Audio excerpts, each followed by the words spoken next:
Bonjour à tous et bienvenue dans Côté Comics. Alors, au sommaire aujourd'hui, on va commencer avec l'actu et les sorties de la semaine avec Julien. Et ensuite, notre équipe s'est rendue à Angoulême et a pu rencontrer Charlie Adler, le dessinateur actuel de The Walking Dead. Vous vous souvenez?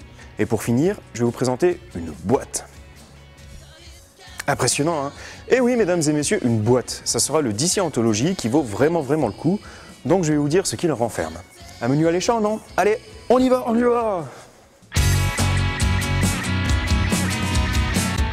Bonjour à tous, c'est parti pour l'actu et les sorties comics. Une nouvelle initiative de la part de DC pour le mois d'avril 2013, à savoir des covers WTF.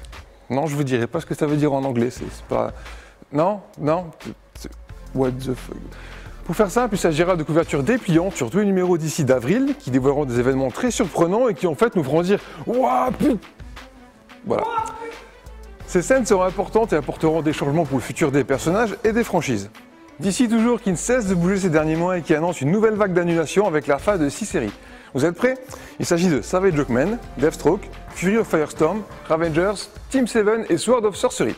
Aucune publiée en France, heureusement. On apprend aussi l'arrivée de 4 nouveaux annuals, qui sont des numéros spéciaux qui sortent une fois par an par série. Auront droit à ces numéros spéciaux les séries Batman The Dark Knight, Catwoman, Red Hood and the Outlaws et Earth 2.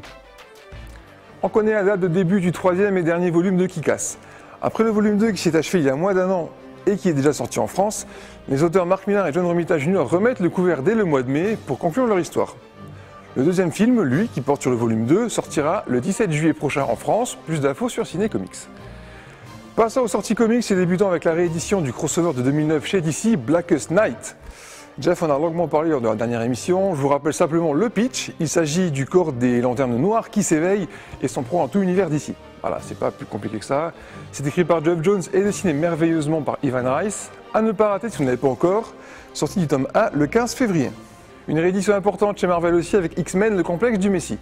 Il s'agit du premier volet de ce qui est considéré comme une trilogie, avec comme suite la guerre du Messie et le retour du Messie, qui seront eux aussi réédités dans cette collection. Le complexe du Messie se déroule après les événements de House of M et le fameux génocide des mutants qui ne sont maintenant plus que 200 à peu près. Plus de mutants, ça veut aussi dire plus de naissance de mutants, sauf que, forcément, un bébé mutant apparaît justement au début de cette histoire et réveille l'espoir des X-Men, mais aussi la convoitise de leurs ennemis. Une des meilleures périodes des X-Men est plutôt accessible, donc vous savez ce qu'il vous reste à faire pour le 20 février. On finit avec un comic book très intéressant de Kurt Busiek et Stuart Timonen, Superstar, publié par Glénat. Superstar est ce qu'on pourrait appeler un super-héros médiatique, puisque le concept est suivant, plus il est populaire, plus il devient puissant. Par conséquent, sans la reconnaissance du public et de ses fans, il n'est rien. Il se retrouve donc au centre d'une grande campagne de promotion orchestrée par son père, à grand Manitou des médias. Sauf que celui-ci est plus intéressé par l'argent et les profits que par son fils. Une sortie intégrale prévue pour le 27 février. Voilà, c'est déjà tout pour l'actu et sortie comics. On se rend maintenant à Angoulême, où on a fait la fête Angoulême, baby! D'ici là, écoutez, portez-vous bien, lisez des comics, et dites-vous bien que c'est pas parce que vous vous amusez à escalader vos immeubles que vous devenez Spider-Man. J'en sais quelque chose.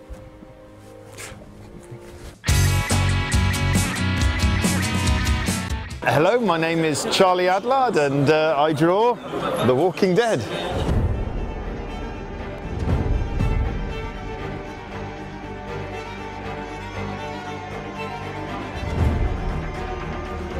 Very simply, I had an email from Robert Kirkman.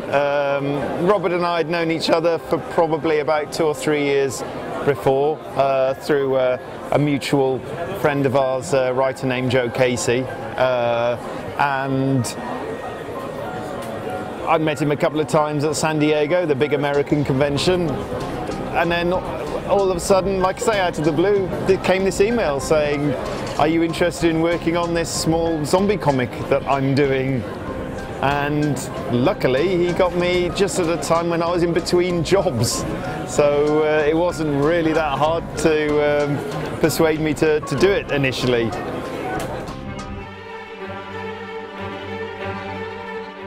Well, I've got two different types really. There's favourite characters to draw and just favourite characters. If you're talking about favourite characters, it's possibly a toss-up between Michonne and Andrea. I like the strong female characters that Robert writes.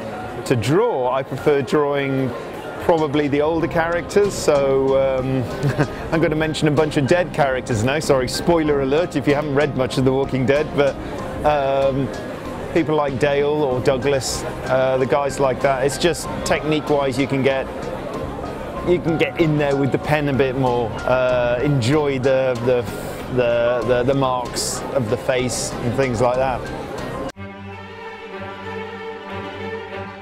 What I'm doing now is probably really exciting, just because we're sort of really seriously expanding the Walking Dead universe, and we've spent so long just concentrating on Rick and his band and following them to wherever they go. Finally, we're seeing different communities, different settlements, and it just makes it a lot more exciting, because there's just suddenly you've got 100 more characters to play with rather than the same 20 people. All of a sudden there's more like, 50 or 60 people to play with, and it just gives you that great variety when you come to draw it. No, not really. I mean, so long as the scripts inspire me, it doesn't. It makes me happy to draw, to do that sort of drawing. When I was not working on The Walking Dead, and all I was doing were mini-series and sort of one-shots, my biggest regret then was I couldn't do an ongoing series, because for me, because I'm fast and I'm more than capable of working on a regular series and not being allowed to, was a big frustration. I'd get into the characters on a mini-series, and as soon as I got into the characters on a mini-series, it ended and you were on to something else, and you never really got used to drawing them. So, but of course on The Walking Dead, I could draw half of these guys in my sleep, which is a good thing, because there isn't the pressure and the worry about getting these guys right. You kind of know instinctively how to draw them, and for me that's a perfect situation.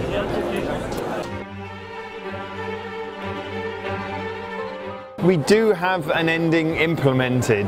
Now, when I say that, there is a kind of, shall we say, a way out. The last thing we want for this series is it to go out with a whimper. Sort of, people lose interest. The production of the book slows down, and it slows down to the extent that, say, one issue comes out and then just another one just never does come out, and that's the end, and no one notices. That's the last thing we want. So, if ever whether we want to get out of the series, or whether the public are starting to lose interest, whatever way it becomes, we will implement the ending, so to speak. But of course, that could be, at any time. It could be in the next 20 issues. It could be in the next 200 issues. We just don't know. But it's just, we have got an idea of how we could tie stuff up, definitely. And I think that's a good thing, again, because we've got a,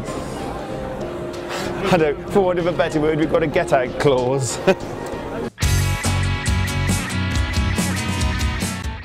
Donc normalement, si vous avez été gentil pour Noël, vous avez eu des cadeaux, et si en plus vous avez été très gentil, vous avez eu des cadeaux qui vous font plaisir. Alors c'est mon cas, très gentil. J'ai eu DC Comics Anthology, donc moi j'ai eu la version avec Batman, Green Lantern et Superman sur la couverture. Mais à côté de ça, il y a eu d'autres boîtes quand même. Donc 39 € pour les DVD, x2 pour les Blu-ray. On va voir si ça vaut le coup et qu'est-ce qu'il y a de beau dedans. Donc pour ces 39 €, vous avez donc une jolie boîte. Bon, en général, il y a un papier autour, comme ça, c'est beau, mais le papier, vous n'êtes pas obligé de le garder.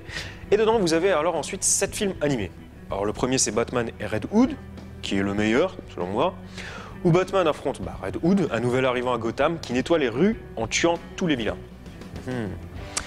Il y a la Ligue des Justiciers Échec, qui est l'adaptation plus ou moins fidèle de la Tour de Babel, donc c'est vraiment très bon.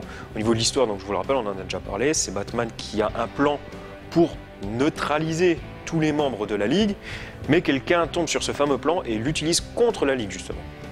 On a Superman, Batman, Apocalypse, où là tout tourne autour de Superman, Batman, mais aussi Darkseid et Supergirl qui arrivent sur Terre. On a Superman, Batman, Ennemi public. Personnellement, c'était celui qui m'inspirait le plus et finalement celui qui m'a le plus déçu. Au niveau de l'histoire, c'est Luthor qui est président et donc toute la Ligue doit lui obéir. Et il en profite pour faire passer Superman et Batman pour des parias. Et donc il y a une petite guerre interne, c'est beau. On a Superman contre l'élite. Superman affronte cette fois 4 super-héros, l'élite, aux méthodes douteuses. Vous avez ensuite Batman Year One, ou Année 1 suivant les versions, qui est basé sur l'histoire du même nom de Frank Miller, et qui raconte la première année de Batman, le Chevalier Noir, à Gotham City. Et enfin, vous avez Green Lantern, les Chevaliers d'Émeraude, qui renferme 6 histoires époustouflantes. C'est pas moi qui le dis, c'est écrit sur la boîte. Vous avez aussi un petit truc noir pour que les DVD soient au même niveau et qu'ils s'entrechoquent pas trop dans la boîte. Enfin, il contient le DC Comics Anthology, 16 récits majeurs entre 1939 et nos jours, qui en général fait déjà un peu plus de 20 €. Donc sachant que la boîte fait 39, ça vaut quand même clairement le coup. Il y a dedans des numéros qui narrent les origines de super-héros, enfin quelques-uns, d'autres qui sont cultes, comme le Flash 123, je vous en avais déjà parlé, qui introduit le multiverse, et d'autres qui sont plus d'actualité, comme le numéro 1 de Justice League, sorti en 2011 lors du New 52, donc il y a 2 ans. Donc est-ce que cette boîte vaut le coup? Oui. Et voilà, c'est déjà tout pour ce nouveau numéro de Côté Comics. Je sais, c'est une grande peine dans vos cœurs, mais on se retrouve très vite pour des aventures encore plus comics. D'ici là, portez-vous bien et très bonne soirée à tous.